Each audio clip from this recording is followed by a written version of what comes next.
Hello everybody and welcome to Drydock episode 112. This week's questions are taken from Guide 178 on the Normandie class battleships and the Wednesday special on ancient naval artillery. So let's begin. James Sumpter asks, given that the Congos were never the most well-armoured ships and the close range of the engagement, how lightly armed of a ship would you have to replace USS Washington with before Kirishima doesn't get turned into a largely harmless bonfire inside of 10 minutes? Well, given that its turrets were facing away from Washington, you can't even use the turret faces as the maximum thickness, so absolute best case for Kirishima is hits on its 8 inches of belt armour. And that's happening from a range of a fraction under 6,000 yards, so it's basically a case of look at the gunnery tables. What gun in US service isn't going to penetrate 8 inches of armour at about 6,000 yards?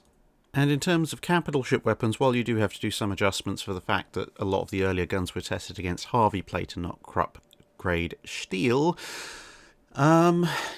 basically any gun mounted on a US pre-dreadnought as a main battery gun or a US dreadnought is capable of penetration.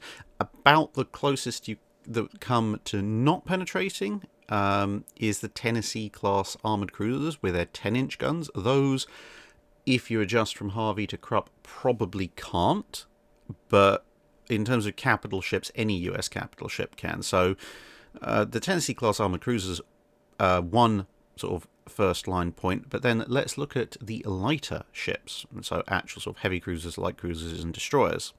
Well, for heavy cruisers, everything can at that range. The first 8-inch gun that you find that can't do it is the older 8-inch guns that form the secondary battery of US pre-dreadnoughts. So heavy cruisers are out. What about lights? Now, whilst there isn't direct armour penetration data immediately and easily available for the 6-inch guns that were equipped on things like the Brooklyn class and the Cleveland class, it is mentioned that they had almost double the armour penetration capability of the older 6-inch guns used on the Omaha class, and the Omaha class's guns are supposed to be able to penetrate 4 inches of armour at just over 6,000 yards, so if it's almost double, you're probably talking about maybe 7 inches of penetration, and it's just over 6, so probably the Brooklyns and the Clevelands can't quite penetrate Kirishima's belt armor. So yeah, if you're looking at the ship that carries the heaviest armament in the US Navy arsenal that isn't going to immediately wreck Kirishima at that range, you're basically looking at either a light cruiser or, well, USS Tennessee isn't in service at that point, but if it magically was, then that. But yes, so basically a Brooklyn or Cleveland at 6,000 yards would probably just about fail to penetrate Kirishima's belt armor, but to be perfectly honest, that's not really going to save Kirishima because, well, the rest of Kirishima is open to being hit, and there's an awful lot of Kirishima to hit that isn't belt armor. So it wouldn't necessarily sink it, but it would wreck it quite quickly, especially given the rate of fire that something like a Brooklyn or a Cleveland could put out. And of course, nothing's stopping them closing the range slightly, because the data would suggest that if they close the range another 1,000 yards or so, they probably can just about put 6-inch shells through Kirishima's belt armor. So yeah. Blue Hill Animation asks, if Languedoc, Gascogne, Flandre and Normandie were converted into aircraft carriers, how effective would they be in World War I and World War II if they were not scrapped? A lot of it is going to depend on how much priority is put on the work, because France, perhaps more than any other country, suffered quite badly in its naval department from World War I, with obviously ships being cancelled, ships not being finished, and even ships that were finished, like the Britannias, they took a year and a half, roughly speaking, from keel laying to launch, which is actually similar to the Normandies, but it then took about 3 years to go from launch to commissioning, which is massively extended because of the delays caused by the war. So if you apply that same paradigm to the Normandies, given that 3 of the hulls are launched in late 1914, that means you're not going to see them commissioning until late 1917, at which point, well, there is still about a year of the war to go, but at that point you've just got your carrier, so you've now got to develop your operational experience with it, which is going to take time. So to be perfectly honest, they were not going to accomplish all that much in World War One. Now, you could take some considerations and say, well, actually converting to a carrier, if it's decided to do that early enough, say around about the time of launch for some reason, then there's not as much superstructure to build, you don't have to install all the heavy armament, it might be a lot quicker and easier, and also therefore work might get a little bit more prioritised. Okay, fair enough. Let's say, for the sake of argument, that they get prioritised and the conversion is decided on soon enough for some reason that they end up being able to accelerate it, and it doesn't take quite as long as building a full-on battleship, so you can get them into service in about late 1915, maybe early 1916. Now, in that case, in World War One, they would actually be fairly useful. They would be, until the arrival of Furious, the biggest carriers in the world by a considerable margin. You'd be able to, unlike pretty much every other carrier at the time, actually do full-on deck landings and deck takeoffs. Again, this is assuming a little bit of advanced knowledge, and they effectively do something similar to Bern or a flush deck version of it. But then, as we covered in the video on the earliest aircraft carriers, France was actually remarkably ahead in the immediate pre-war and World War One period. So if there's any nation that's likely to actually make that fairly large conceptual leap that quickly, it probably actually would be France. Now, as far as affecting the overall outcome of World War One, obviously it's not going to be tremendously useful, because even having 4 carriers is, or maybe even if you do Bern as well, is not going to massively affect the Western Front, and, well, the Mediterranean theatre is relatively quiet, so unless they sent them over into the North Sea, then they're probably not going to do all that much. If they do send them into the North Sea, well, you look at things like the various raids that the Royal Navy did with much more limited vessels. If the French decided to get in on the act, they could actually get some fairly nasty strikes in on areas that weren't really prepared for it, mainly limited by the aircraft and their carrying capacity. So, yeah, in that sense, if you roll all the dice well, they could actually have quite an interesting and active career in the latter stages of World War One. And who knows, between them, the Royal Navy and the French Navy might even be able to pull off that big strike on the High Seas Fleet at anchor that they'd really wanted to. And who knows what butterfly effects that would have had if that had gone off successfully at the end of World War One. But by World War Two, they're going to be in the same situation as historically Bern was. They're, for carriers, not tremendously large, and although the Normandy battleships displace a fair bit, that doesn't actually translate into useful carrier space, because a battleship might displace almost as much as a battlecruiser, but the battlecruiser will be infinitely superior as a carrier conversion choice for 2 reasons. One is a battlecruiser is a lot faster, and speed for a carrier for flight operations is quite vital. The Normandie is being restricted to 21 knots, maybe a fraction more if you lighten the load. Doesn't really bode well, and also battleships' hulls are a lot more compact, because even if they might displace as much roughly as a battlecruiser, or maybe slightly less, for the contemporary time period, their overall displacement is dictated in large part by the fact they have these massive sheets of armour, which battlecruisers at varying degrees tend not to have quite as much of, as well as obviously more main guns, and that means that overall displacement gets put into a much, much more compact hull, which limits things like your hangar size, because you just physically don't have the hull space for too many aircraft. And all of these problems basically came back to haunt Bern, which is why it really, really wasn't that good of a carrier, even compared to something like HMS Eagle, which was also a carrier conversion, obviously of an Almirante Latorre class battleship, but it did have the advantage going in that, as designed, the Almirante Latorres displaced several thousand tons more than the Normandies. They were physically longer, and they were also capable of slightly higher top speed, which, when combined with the weight savings involved in turning a battleship into a carrier, meant that Eagle could just about attain the absolute minimum of speeds necessary for 1930s, 1940s naval air operations, which was sort of the mid-20s of knots. So, apart from the fact, obviously, that France ended up bowing out of World War II relatively early, the simple fact of the matter is that I don't think a fleet of Normandie-class carriers would have proved useful in any particularly great way, except as possibly slow aircraft transports in World War II. The only real thing it would have done would have granted the French a lot more expertise in general aircraft carrier operations in the 1920s, which in turn might then lead to an earlier construction of some kind of more modern carrier in the 1930s. What happens to that carrier, whether it goes Vichy, Free French, or whatever, who knows? Ethan Jacques asks, I've been wondering about the Drydock. My question is, how long does it take for someone, when they first ask a question, till they get an answer for that question, as in how many weeks or months? Well, the easiest way is look at when I uploaded the video on this ship, Normandie, and compare that to the date that this goes live, and that gives you a rough idea of the time lag involved. Unfortunately, there's not a tremendous amount I can do about that, because when I decided to go with the Drydock, and there was the Drydock started obviously later on in the channel's history, so I decided that, well, I've got to reach back a little bit so that all these people who are asking questions don't get neglected.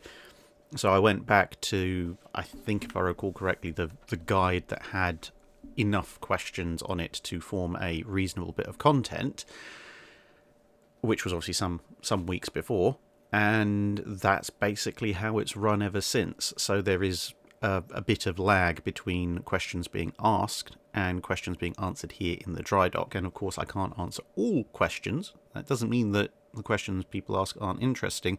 It just means there's a limited amount of time that I've got to answer questions in a regular episode of the Drydock. And also some people's questions, which are very, very interesting, are also questions I really can't answer comprehensively in 5 minutes or so, which means that I tend to take those questions and add them to the list of Wednesday specials, because sometimes people do ask very interesting, detailed questions, but I look at it and go, actually, that would make an excellent topic for a Wednesday special. And obviously that has its own production limitations and time lags as well. So, yeah, this is basically the best way of looking at how long a lag there is. Unfortunately, I just don't have that much more time. It would be great if each Drydock was 2 hours, but one, I suspect a lot of people probably wouldn't want to listen to a 2-hour Drydock every single week, and two, that it would exponentially increase the production time of the Drydocks, and at the moment, with a day job as well, I just don't have that amount of time to do 2-hour Drydocks each week, plus the 5-minute guides, plus the Wednesday specials, etc. Now, with that said, I am thinking, as I've said in a couple of live streams, I am thinking about doing a sort of mid-month live stream where I just take questions from the live stream chat. So that might be an opportunity to get questions answered a little bit quicker, although again, even with the chats, there's only so many questions I can answer because they get asked a lot faster than I can speak. So there is always an element of random chance in that kind of thing, but we'll have to see how that goes. Jan Krajewski asks, Mers-el-Kebir turns into an open battle. Let's say the French manage to get out of harbour and deploy all their ships properly, along with aircraft from land, etc. The French old battleships weren't brilliant, but their broadside was quite heavy, and Dunkirk and Strasbourg might pose some threat to Hood. Who do you think is more likely to win? Now, obviously, there's a huge range of factors. Sort of, are they just about out? How willing are their crews to engage, etc.? But if we assume, for the sake of argument, that everybody is at least somewhat willing to fight each other, then in a lot of ways it's kind of a game of two halves, because on the British side you have two battleships and, well, a battlecruiser dash battleship. You've got Hood, Resolution and Valiant. plus, of course, Ark Royal, 2 light cruisers that are definitely on the lighter end of things, and 11 destroyers.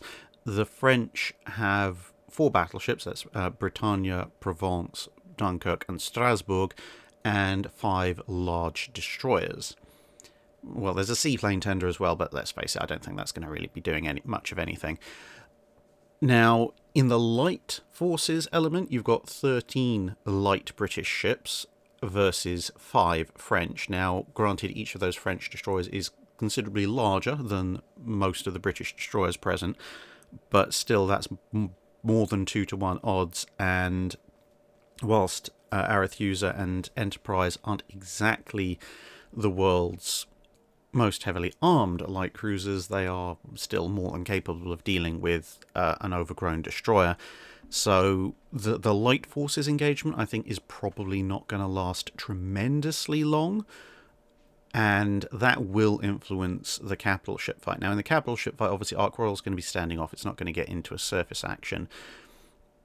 The surface action gunfight between the capital ships is actually quite interesting because, as you say, that Bretagne and Provence aren't really up to all that much. They were a generation behind the Queen Elizabeths and Renowned and Revengers when they were launched, and that gap has only widened in the interwar period.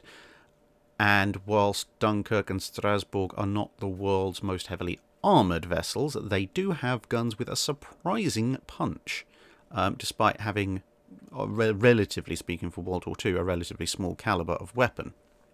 And Strasbourg has been upgraded with fairly substantial increases in protection over Dunkirk during its construction. So there's a 4, but the thing is, the French have 4, the British have 3. So one of their ships is going to have free fire engagement, which is obviously a massive advantage. The question is which one. The British are almost certainly going to target the faster units, Dunkirk and Strasbourg, and Ark Royal is, well, partially it's going to be trying to fight off the French air attack, but also it's going to be trying to launch Swordfish to supplement the British battle line. Now, if it goes down to a British capital ship matching up against Dunkirk and matching up against Strasbourg, and then one other ship being left to fend off the 2 Bretagnes, it's a difficult one to call. I think it's going to come down to luck, really. Who starts getting the first hits, because none of the French ships are really equipped to deal with 15-inch gunfire, which is what the British would be throwing out. So if the British ships can get some early hits in and knock out or cripple or disable one of the French capital ships, and I mean, we saw what happened to Bretagne in port, it could go very disastrously wrong for the French in that respect very quickly, then that hands an overall advantage to the British, because it's now 1-on-1, and individually the on average the British ships are superior. As I said, Dunkirk and Strasbourg can definitely hurt the British ships with their high velocity guns, but at the end of the day, the explosive charges in those shells are not going to do quite as much damage as a 15-inch shell. So if they're trading hits 1-for-1, that's not an equation that the French are going to like. And the French also have a bit of a devil's choice in that the Bretagnes are overall slower than the British battle line. The Dunkirks are significantly faster. So do they try and stick all in a battle line and thus hand the British the tactical advantage of mobility, or do they split into 2 and try and use the superior speed of Dunkirk and Strasbourg to attain a better tactical position, but simultaneously potentially either sacrificing the Bretagnes or just ending up with them being left behind and unable to do all that much, at which point it's now 3 versus 2 in favour of the British.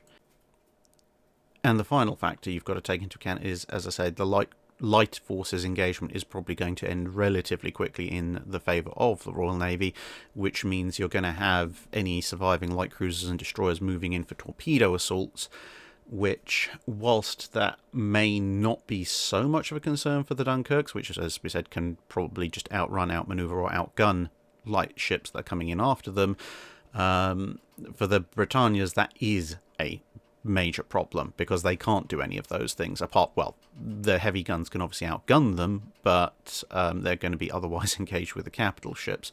So on the overall balance of things, it's going to come out as a British victory, but it's not going to be a pretty one. There is going to be certainly light ships, I would imagine, lost, and probably damaged to varying degrees on the heavy ships. However, it's not a clear-cut thing, because although on balance I would say the British have more scenarios in which they come out with an advantage, there is of course the possibility of the French landing some nasty hits fairly early, particularly with the 2 Dunkirks, and if they then manage to turn those hits into crippling, disabling, knocking out, or otherwise one of the British capital ships, then it suddenly becomes 4 versus 2, at which point a Dunkirk and a Britannia can team up together, let's say, against each of the 2 remaining British ships, or they can do 2 Britannias versus 1 and the 2 Dunkirks versus another,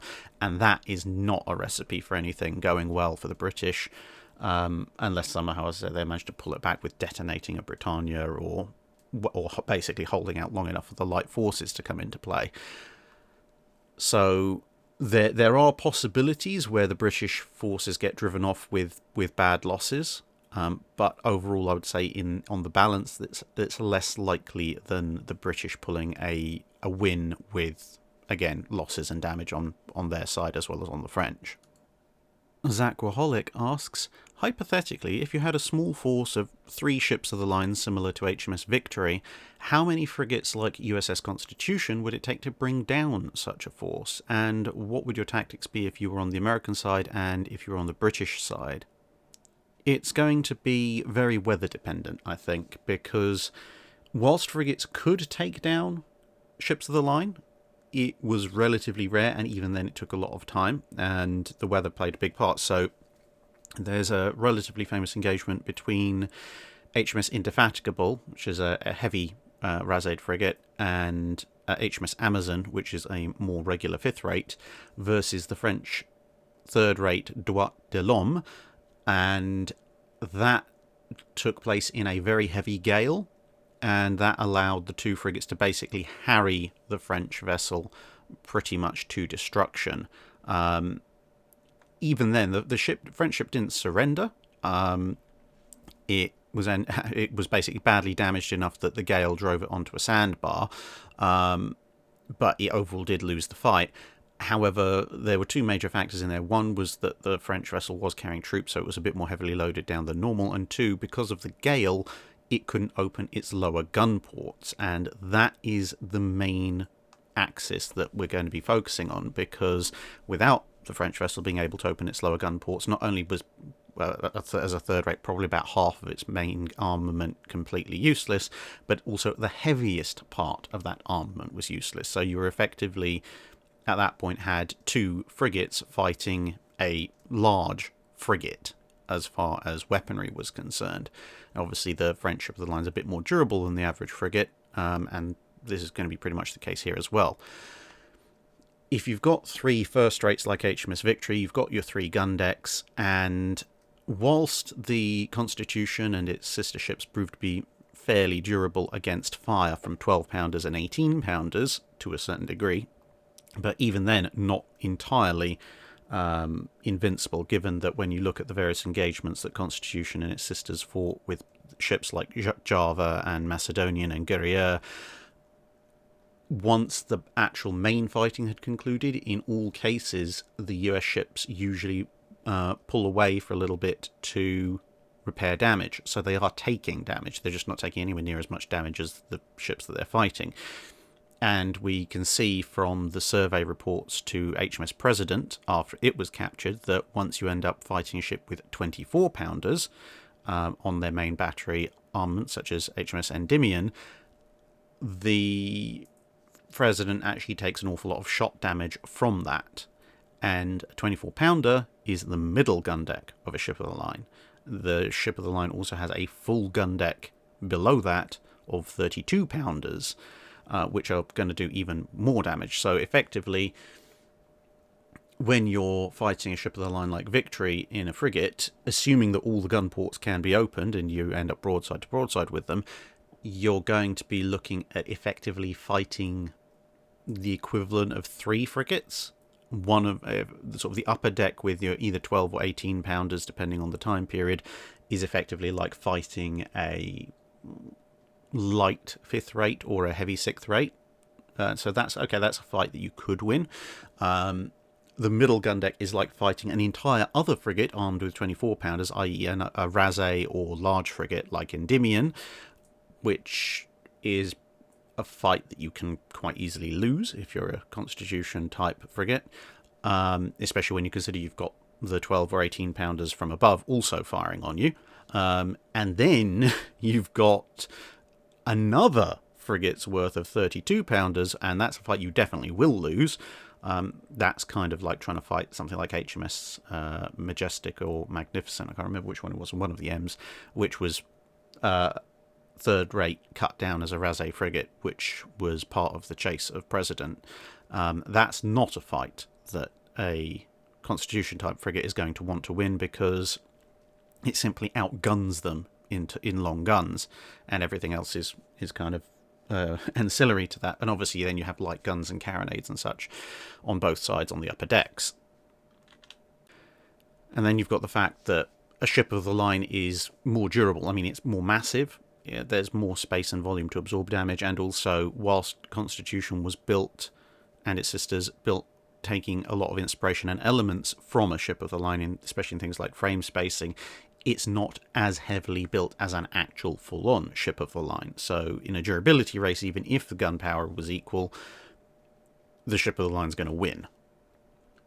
So with that said, if you want to do a very crude analysis, if you put the ships into high sea states such that the ships of the line can't use their lower gun decks, you are effectively doing the equivalent of fighting 3 ships of roughly equal gun power plus another 3 ships of lighter gun power from the 2 gun decks on each of the 3 ships. So that's 6 vessels, at which point, given that the firepower is concentrated and we've got the aforementioned durability issues, you're probably in a storm going to want at least a 2-to-1 advantage, like Indefatigable and Amazon had against Droit de l'Homme, and bearing in mind, obviously, Droit de l'Homme is much less capable than something like Victory.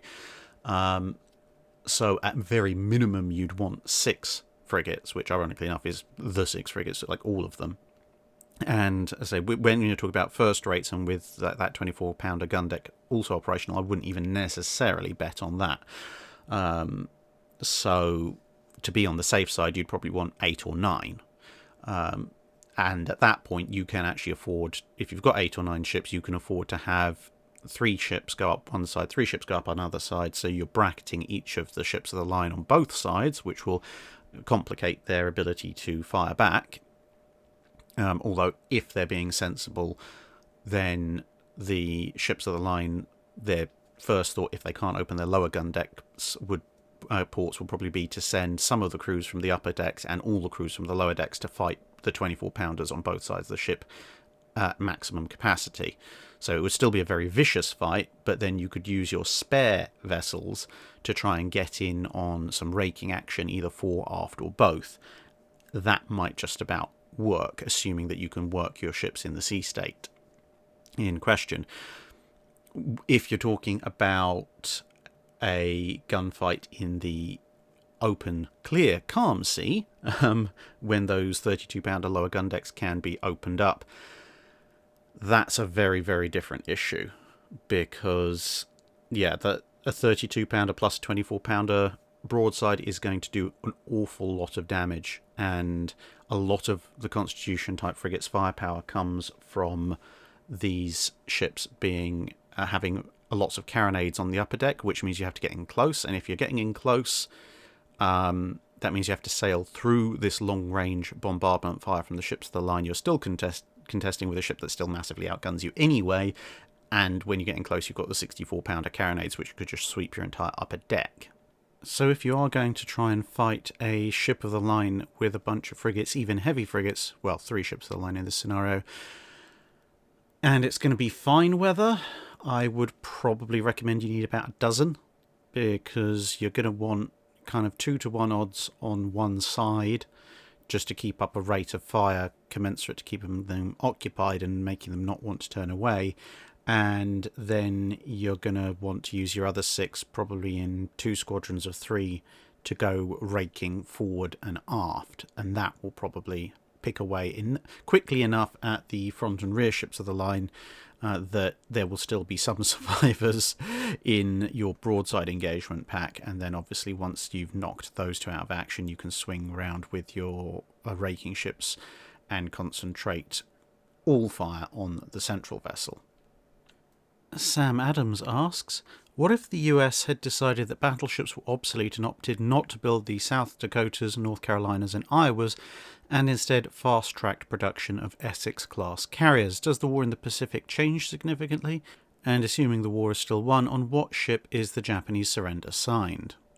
One of the first things to bear in mind that, assuming that none of the American fast battleships were built and it was going to go carrier only, that doesn't necessarily mean all Essexes. At the time of the North Carolinas, the most advanced carrier design that's just being laid down is the Yorktown class, and at the time that the South Dakotas are being laid down, at that point the US had a choice of, do we go with something new or do we go with something we can build a lot quicker because we already have the existing designs, etc. And they chose to go with the quicker option, which was to build USS Hornet, which was another Yorktown.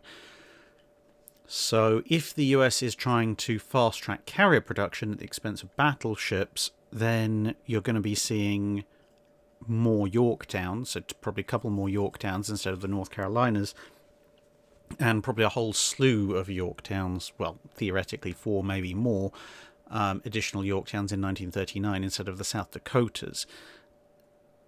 The Essexes, well, you have them instead of the Iowas, sure, that's a possibility. But given that the Essexes aren't going to come online until mid to late war, that probably doesn't have a massive overall impact on the final outcome of the war. And to be fair, the war is always still going to be won because the US just has overwhelming military strength. So as for which ship the Japanese surrender is going to be signed on, who knows? Probably one of the Colorado class, to be perfectly honest. But in terms of how does the war change significantly in the Pacific, that actually would be quite a change. On some of it would be very positive, some of it not so much. Now, on the positive side, if you've got 4 Yorktowns being built in the mid-1930s, and then you've got another 5 being laid down in 1939, then that means even if the 5, sort of the Hornet plus 4 others, are still working themselves up, at the time of Coral Sea, you now have potentially up to 6 fleet carriers, either 4 Yorktowns plus the 2 Lexingtons, who could all be around and helping out against the Japanese. And that's obviously not including Wasp or Ranger, for obvious reasons.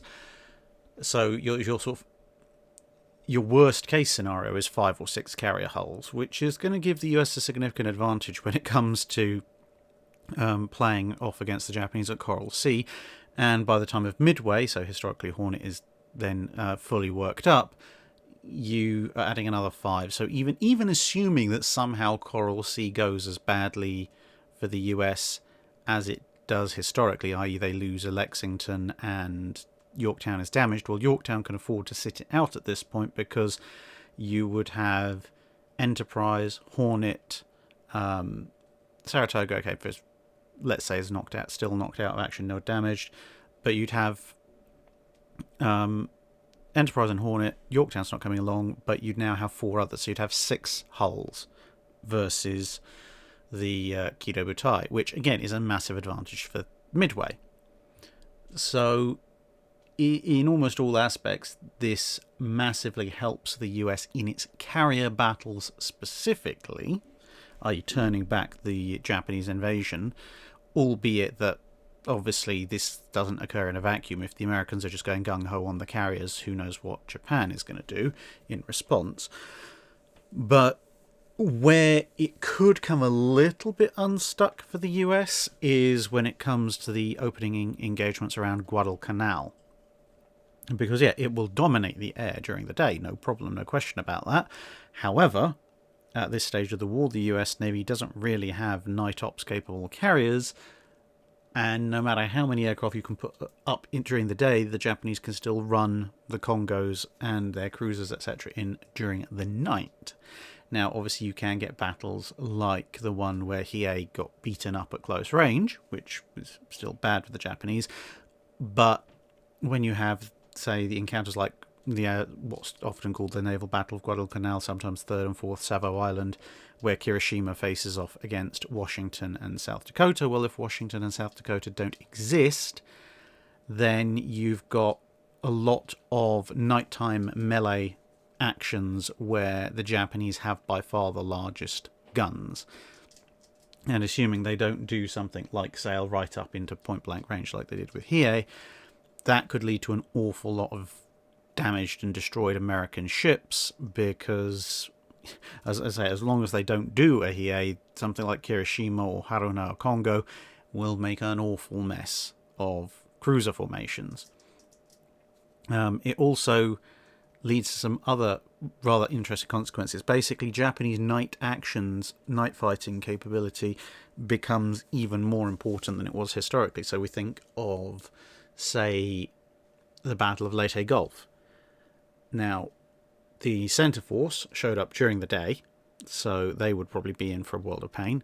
The decoy force up north obviously got hammered, and that would also probably still happen in quite a significant measure. However, the southern force coming up Surigao Strait came in at night and obviously got absolutely hammered by 7th Fleet.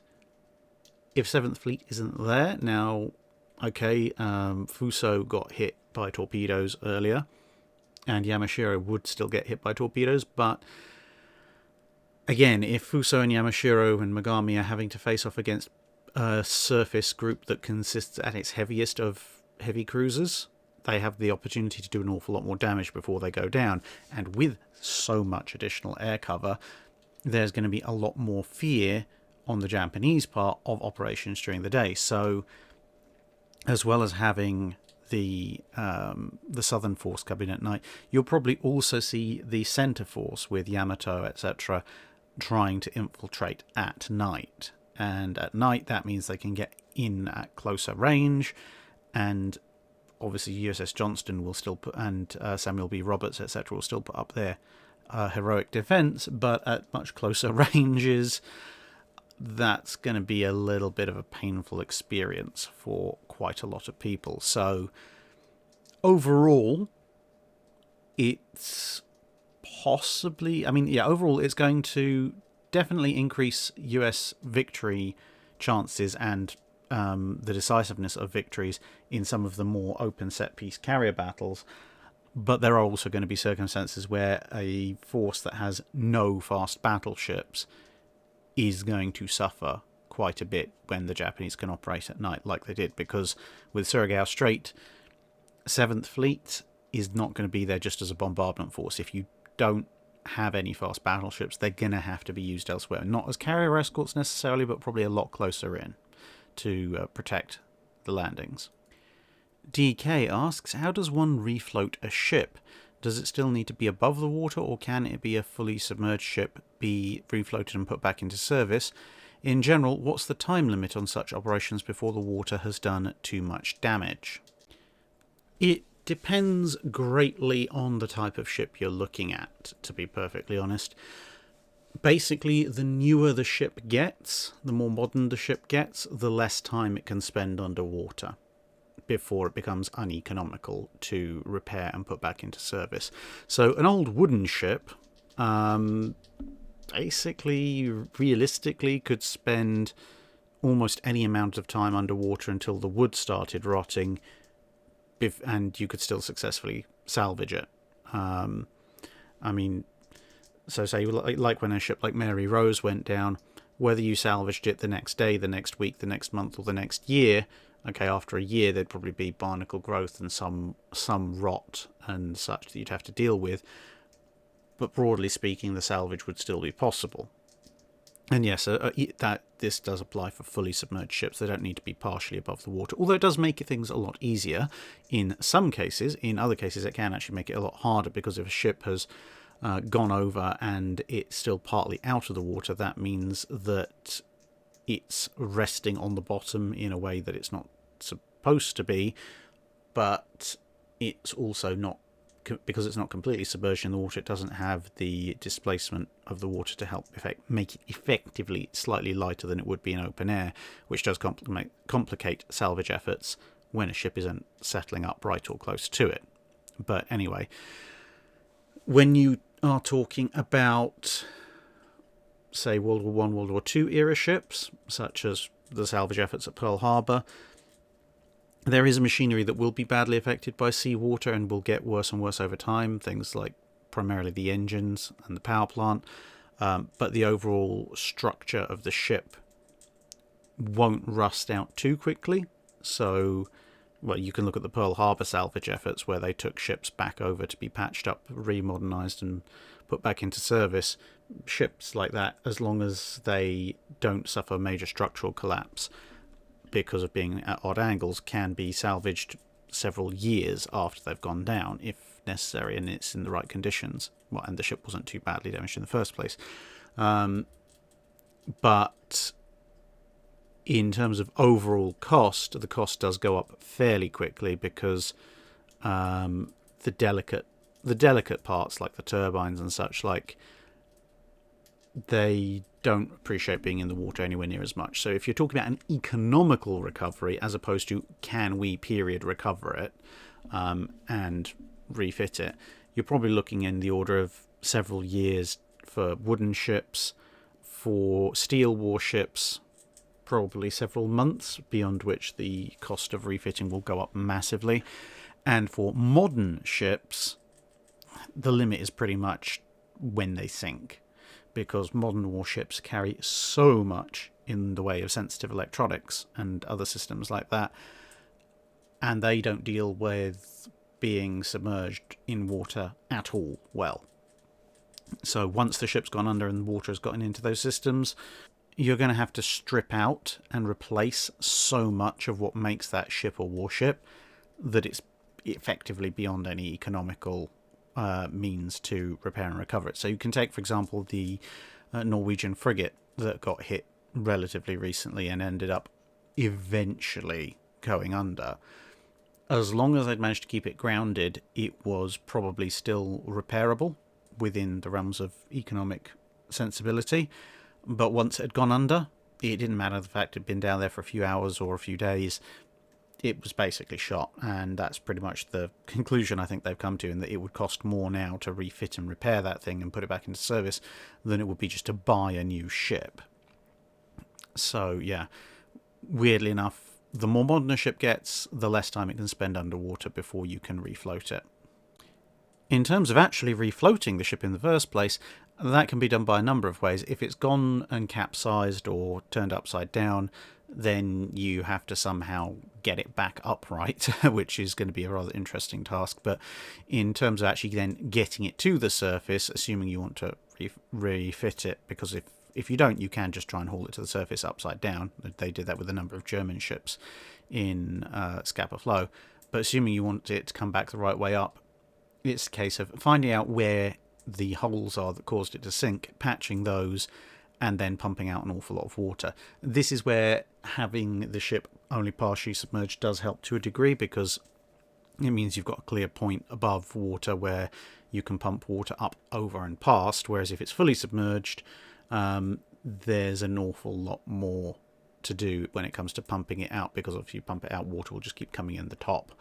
If it's fully submerged, in which case you either have to lift it with cranes or fill it, either strap flotation devices to it or fill it with flotation devices, something solid to keep the air in, or just raise it, give it just enough buoyancy you can move it up to get a floating dry dock under it or something like that. There's a number of ways for reflotation.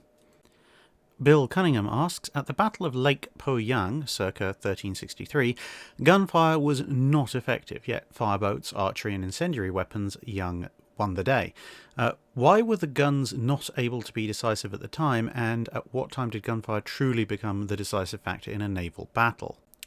See, the weird thing is, if you really want to be picky about it, you could say that gunfire doesn't become the decisive factor in a naval battle until well into the 19th century, when naval actions such as, say, the Battle of Sinop between the Turkish and Russian navies, and then battles like Lissa and such, start to demonstrate that actually you can completely resolve a naval battle with guns, and in the case of Lissa, a judicious amount of ramming, because prior to that, almost all major naval battles, whilst they did involve a lot of gunnery and some ships surrendering purely because of the gunnery, would also tend to eventually move towards some kind of boarding action. So boarding and melee was still a very significant part of naval combat up until that point. However, if you want to go a bit further back to the point where guns actually become a decisive factor, as in something that you can say, well, this battle would have been won or was lost because of one side or the other's superior or inferior gunnery, you have a little bit of a grey zone, I would say. The thing is, in the kind of period that you're talking about, guns are relatively slow firing, relatively speaking small weapons, at least when they're mounted on ships, and so they just don't have the time to make a massive impact. There are exceptions, of course, as there always are with things like the turtle ships a bit later on down the line, where their guns certainly did prove to be one of the major parts of their victory. But in more general non-niche naval combat, you're probably looking at a time period of about 80 to 100 years, which covers the late 1500s and early 1600s. So two of the good case studies for this in the earlier part of that, the late 1500s, would be the battles of Lepanto and the various battles surrounding the defeat of the Spanish Armada. Now, at Lepanto, there's an awful lot of ramming, there's an awful lot of boarding. It is a Mediterranean galley battle in large part because of that. So you do have to take this into account. However, you've also got the guns on a lot of galleys and obviously the galleasses as well, and they do prove to be absolutely devastating where they're properly employed. It does help that a lot of the galleys are so lightly built that a single heavy gunshot from a galleass can send one of the galleys splintering into bits and pieces and bad memories. But you can definitely say if there weren't guns present, heavy naval guns in that battle, it would have gone very differently, and potentially the winners might have been switched around. Now, if you look at the Spanish Armada, this is quite often trumpeted as the triumph of naval gunnery over the more traditional boarding actions, which the Spanish were more well set up to do. And to an extent, it's true. I mean, in as much as the Spanish Armada did lose, but it's nowhere near as clear-cut as sometimes it's made out to seem, because the English fleet was harrying the Spanish fleet all the way up the Channel with a lot of gunfire, but they weren't able to stop it. The Spanish reached, where, however you say it, Gravelines, Graville, I've heard all various, I'm fairly sure it's something along the lines of like Gravelines or something like that, but whatever, you know vaguely what I'm talking about. By the time you get to that battle, the Spanish fleet as a whole is mostly intact. The most significant losses have been caused by accidents on their own side. You then have this absolutely massive straight-up gunfight between the English and Spanish fleets. And at the end of it, whilst a lot of Spanish ships are damaged, they overall lose the fight, only 4 ships are actually lost because of the gunfire itself. The rest are mostly forced away by the wind. I mean, the end of that battle is basically when the English ships start running out of ammunition. Everyone's looking at each other going, well, we've technically won in as much as we've taken less damage than they have and fewer casualties, But the English are pondering how exactly they're going to prosecute this conflict further without major resupply, which they could get from the nearby English coast. But then the wind picks up and everyone's thinking, well, the Spanish are now going to be driven into the shallows and wrecked, so this is fine.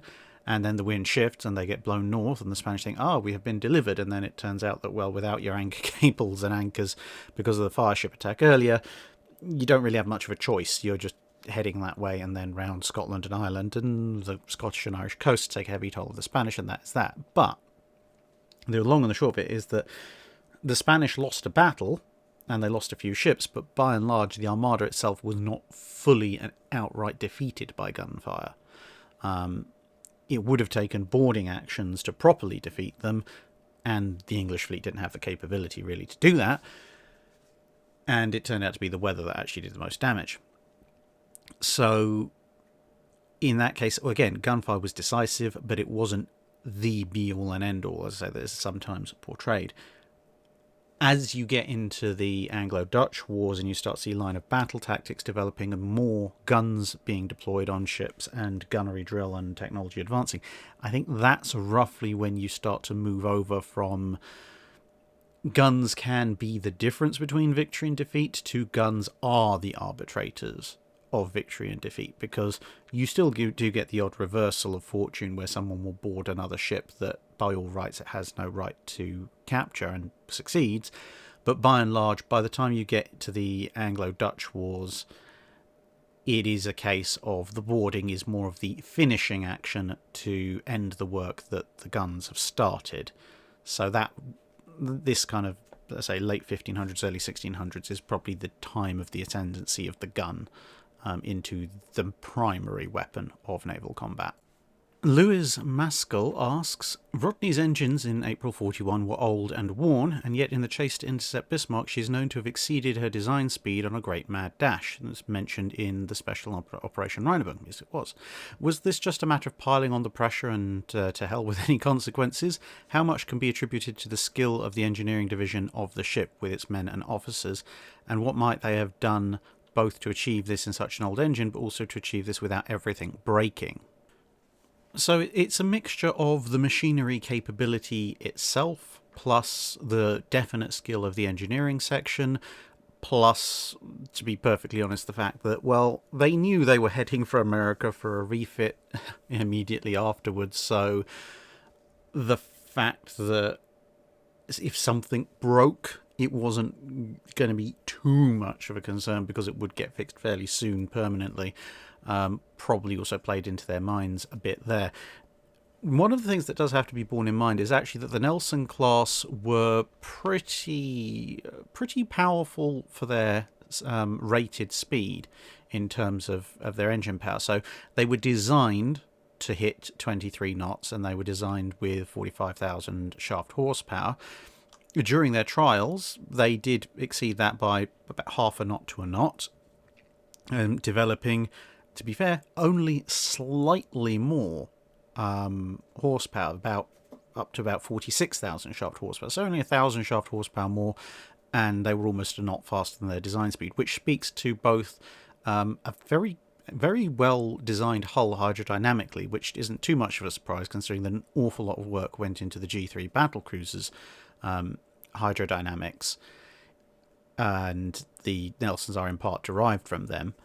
And so when you look at the overload capacity of engines that various ships have, you'll notice that when you properly open all the taps, ships can generally generate a lot more than their rated horsepower. Now, it doesn't give them too much more speed because, one, their hulls are designed for certain speeds, and two, as we've discussed before, the amount of horsepower you need to accelerate past sort of a given speed in knots goes up exponentially. So even if you're able to generate 30 or 40% more than your rated power, you might only get 2 or 3 knots out of that.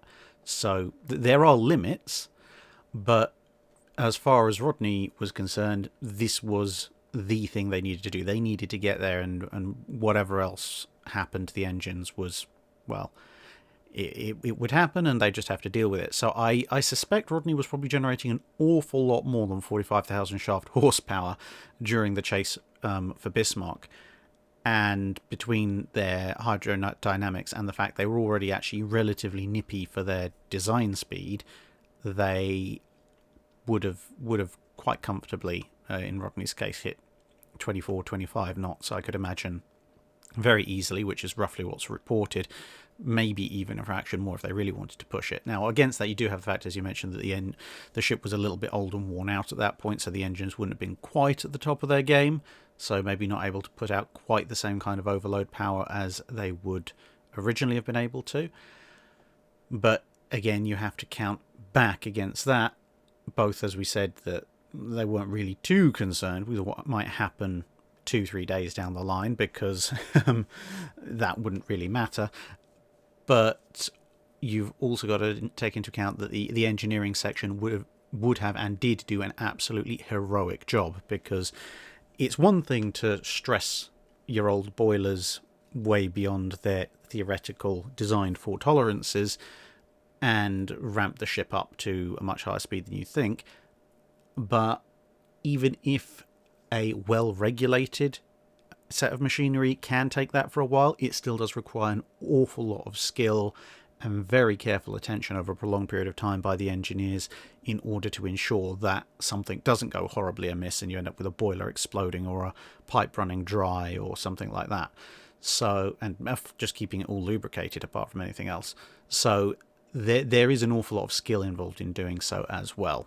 But yeah, I think it's a broad mix of things. Certainly, I think if this had been, say, a Queen Elizabeth put in the same situation, you wouldn't have got quite the same boost in speed that the Nelsons did, because if you remember from the recent video on Queen Elizabeth and her class, those ships never quite made their design speed thanks to being somewhat overloaded in last-minute design changes.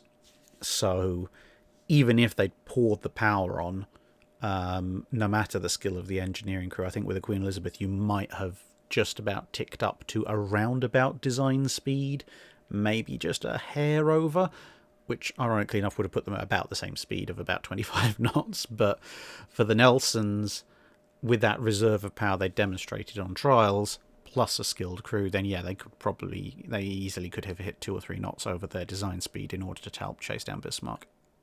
Luke's the Lynx asks, did Admiral Fisher really have an idea for Copenhagening the high seas fleet at the beginning of the war? And if he did, how would it have gone if he'd got his way?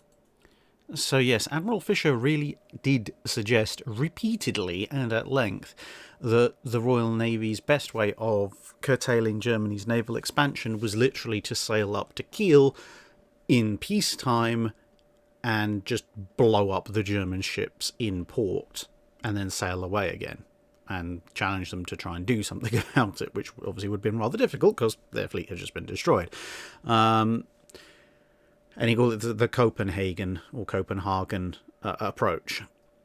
And it's not technically true to say he wanted to do that at the beginning of the war. When you look through his notes, one of the key things that he's very specific about is when he actually proposed this, believe it or not, back in 1907 and 1908, right at the beginning of the Dreadnought race, his argument at that point is that Britain has multiple Dreadnoughts, Germany doesn't have any ready for service, although they do have some fitting out, and weirdly enough, given how World War I plays out, in that period of 1907-1908, Britain actually has a significantly more submarines than Germany does. In 1907, he's not aware that Germany has any, and in 1908, Germany only has a handful,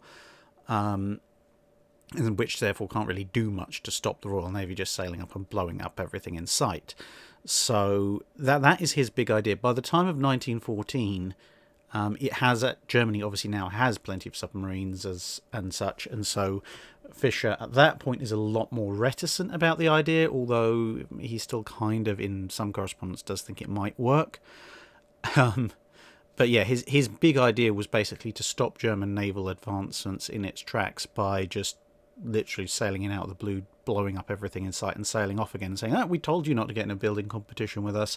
And he actually says elsewhere in his accounts that the entire objective of that kind of exercise would have been so that he could turn around to anybody in the world and say, the British fleet is the superior fleet, and it's going to stay the superior fleet, because if you even so much as think of trying to approach us in strength, we will come in, blow up all your ships, and sail away again without declaring war, and challenge you to try and stop us.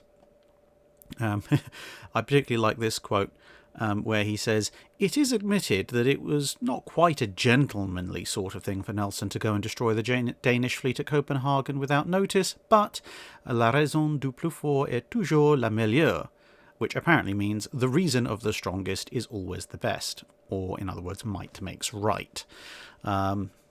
Fisher may have been many things. Pragmatic was definitely one of them. Now, the thing is, as you approach the start of World War I, there's a lot more tension going on, which obviously would put the Germans on something of an alert. But perhaps the latest opportunity where something along these lines could have taken place would have been actually slightly earlier in 1914, barely a few months before the war actually started, which was actually, believe it or not, when the Royal Navy had a fairly large presence in German ports as part of a regatta and a celebration. And yeah, in one of the ultimate twists of irony, as they sailed away, the Royal Navy was flying flags that read "Friends always, friends now, friends always, friends forever" with the High Seas Fleet. And then a few months later they were shooting at each other. But such is politics. Now, if they'd got secret orders to try and Copenhagen the German fleet there and then, obviously it wasn't the entire Grand Fleet that was there, and the entirety of the High Seas Fleet wasn't there either, but the best and brightest of both sides pretty much were. So yeah, in theory, if they got orders at the last minute, then, well, the Germans would have seen everybody working up, getting ready to depart, so that would have been normal. And then if, instead of just sailing out with happy flags flying, they'd sailed out, then suddenly turned their guns at point-blank range on the completely unsuspecting Germans and blown them to pieces in harbour, or at least as many as they could reach, before then making a run for it before anyone could do anything to stop them. It probably would have worked. Quite how it would have gone down in history is another matter entirely, but it certainly would have worked fairly well at crippling a good chunk of the High Seas Fleet right at the start, which would have left the Germans very much on the back foot going forwards. Admiral Fisher probably would have been somewhat delighted, and probably just mitigated by the fact that as not everything was destroyed, he would have been a little bit annoyed at that. But yeah, it's certainly possible. But yeah, it would have probably gone down kind of a bit like Pearl Harbor in the history books. And that brings us to an end for this week's episode of the Drydock. Thank you very much for listening. Only one small piece of channel admin, which is to say that if you missed out on the HMS Thunderchild prints back when they were up and for sale, they are back in a limited quantity on the Etsy site, link in the description. And also, there is a new print, a print of the Fleet Air Arms top 5 aircraft. So take a look at that as well, see what you think. And I'm working on other ones for the US Navy, and then later on I'll be working on ones for the Japanese Navy as well. So yeah, check those out if you like, and hope to see you again in another video soon.